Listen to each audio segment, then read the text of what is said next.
Hey guys, Ryan here, and in today's topic, we're going to cover something that can be very sensitive and is, in many ways, a very loaded kind of question. And this is something that I've dealt with personally and have had both positive and negative experience with it.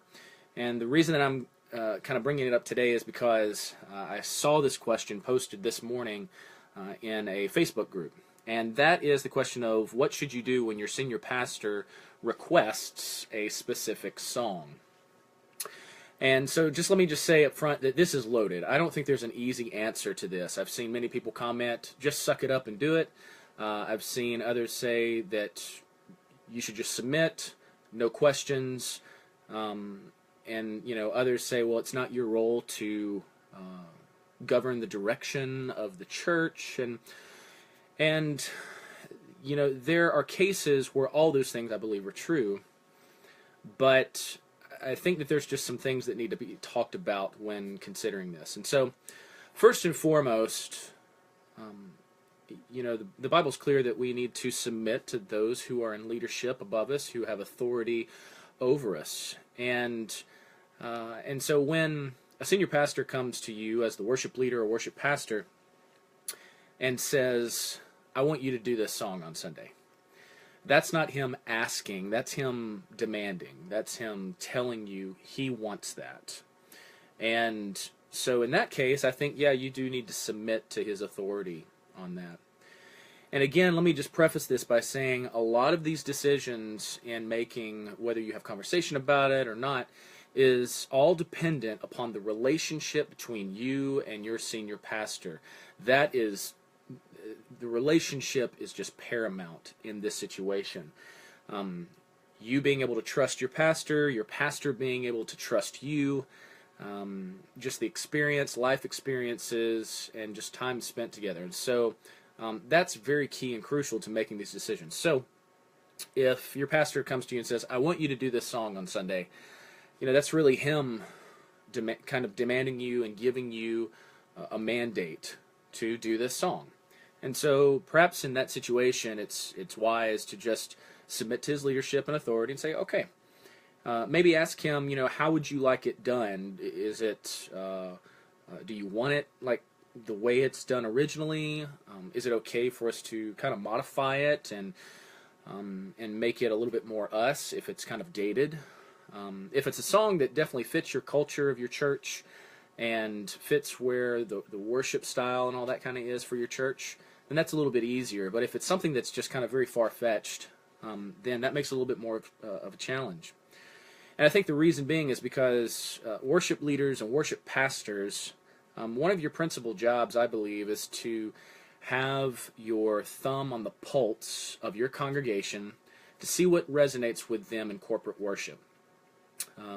That's what's great about the church, is that there are so many styles and so many different cultures that, and with that, not every style is meant for every person. Each person is going to gravitate towards what really kind of pulls at their heartstrings and really helps move them in worship. Not to say that worship is just an emotional experience, but through music, there are things that people gravitate towards. And so that's the reason you see so many older generations gravitate towards the hymns. That's because the hymns were songs that they grew up with that just really resonate with them. That's the reason that the youth of today really gravitate towards young and free songs and things like that. That's the songs of their generation as they're growing up. And so when you're trying to decide this idea of should you or should you not do a song that your pastor requests. So if he's demanding, yes, I think you should just submit and say okay, and then just table it in a way that you say, okay, could we do it maybe in a little bit different style, something that's a little bit more consistent with what we do if it's pretty far off. Maybe if you could do part of the song that incorporates into maybe another song. And so I think that those are safe conversations, especially when you say, yeah, sure, we can do that. If he's asking you and he says, hey, do you think that we could do this song? I've been listening to it, and it's really been touching me this week. Do you think that we could do this song? At that point, he's asking you, and he's asking your opinion, I believe. And so at that point in time, you could say, yeah, I mean, we definitely could do that song. And then begin to ask, what's some reasoning behind it? And again, as I said in the beginning, it all depends on the relationship with you and your pastor. Does he trust you? Do you trust him? And I'll just give some, for instance, I had several occasions, quite a few actually, where a senior pastor that I worked for, he would request songs on occasion. And he was a little bit more of a kind of micromanagerial person. And so I remember the very first song that he requested was Shout to the Lord. Now, our culture was very modern, cutting edge. We were doing Hillsong, Bethel, Jesus Culture, Elevation, and we were doing all the new songs. And so we didn't do a whole lot of songs that were 2 to 3 years old, unless they just really stuck with the congregation and, putting classic hymns aside. We did great classic hymns of the faith. But as far as just modern praise and worship, we're kind of in that 2 to 3 year old range. And so Shout to the Lord is like 20 years old. And the way that it was written in the style and the culture of that day, and it's kind of hard to just update the style of that song to the style of today. It's hard to just kind of put an Elevation flair on it, or even a new Hillsong flair on it. And Hillsong will tell you today, Brian Houston, I've heard him say that they don't even do Shout to the Lord anymore. People will come to Sydney thinking they're going to hear Shout to the Lord, and they don't. And it's because they've just shelved that one. And part of that is because they've got new songs that achieve the same thing. It's just, praising the Lord. It's very much an anthem.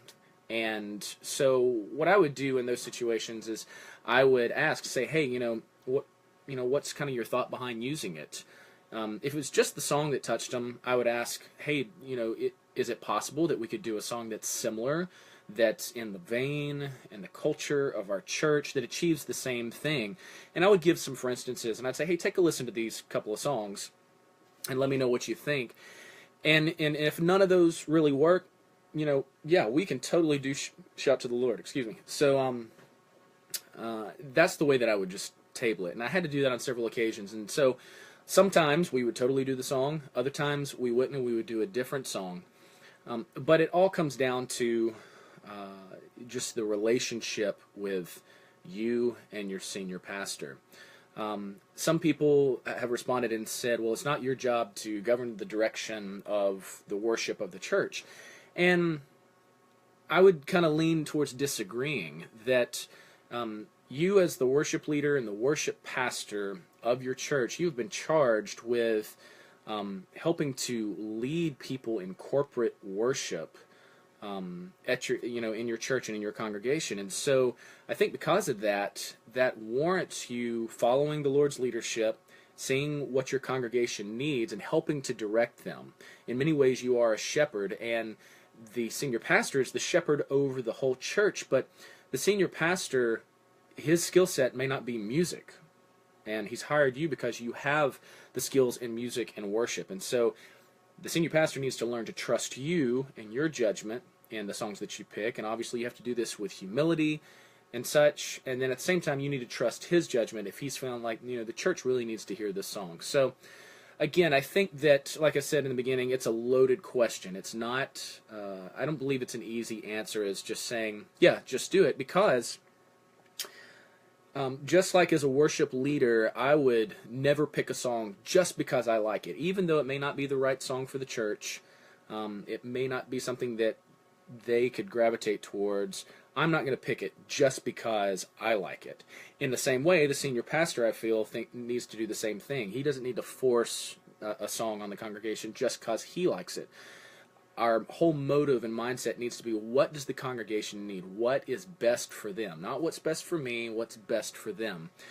And so, again, when people say you're not in charge of kind of governing the direction of worship, I kind of disagree with that. That because you are the worship pastor and the worship leader, you've been given that authority and that charge to help in leading people in worship. You're not just a pawn on a chessboard for the senior pastor to move around. And I believe that that's one reason why we have such big turnover in churches today, because there is that very much boss-employee kind of feel versus it being we're partners in ministry, just like the 12 disciples with Jesus, you know, Paul and Silas and Barnabas and all these guys were together in ministry. And so, again, as I said in the beginning, we do need to submit to our leadership and those above us. But at the same time, I think there needs to be safety for having honest conversations about whether songs work, whether it's for our church, whether it's not, and just being able to talk over those things. And in the end, you know, if your senior pastor really wants it and feels that the church needs this specific song, and it's not just about, you know, him wanting it, but really the church needing it, then you totally need to trust that and do it, and then try to find a way to do it in such a manner that really is meaningful. It's not just doing it, you know, off the cuff or just because you have to, but really it's a part of worship, and the same amount of effort that you give other songs, you need to give to this one. So, all right, I think I've rambled on long enough about that, but I'd love to hear your comments and your thoughts about that. And just as far as, you know, what have you done? Have you had experiences where your pastor has requested a specific song? Have you done it? Have you not? What were your feelings on that? I think, again, as I said, crucial in being able to move forward. So would love to hear your thoughts on it. Feel free to comment below. Follow me on Facebook. Follow my artist page there. If you're looking for training for your church musicians and such, feel free to check out worshipartistry.com. We've got a whole lot of cool things coming in this month as well as next month, so be sure to check that out. All right, you guys have a great day, and we'll talk to you soon.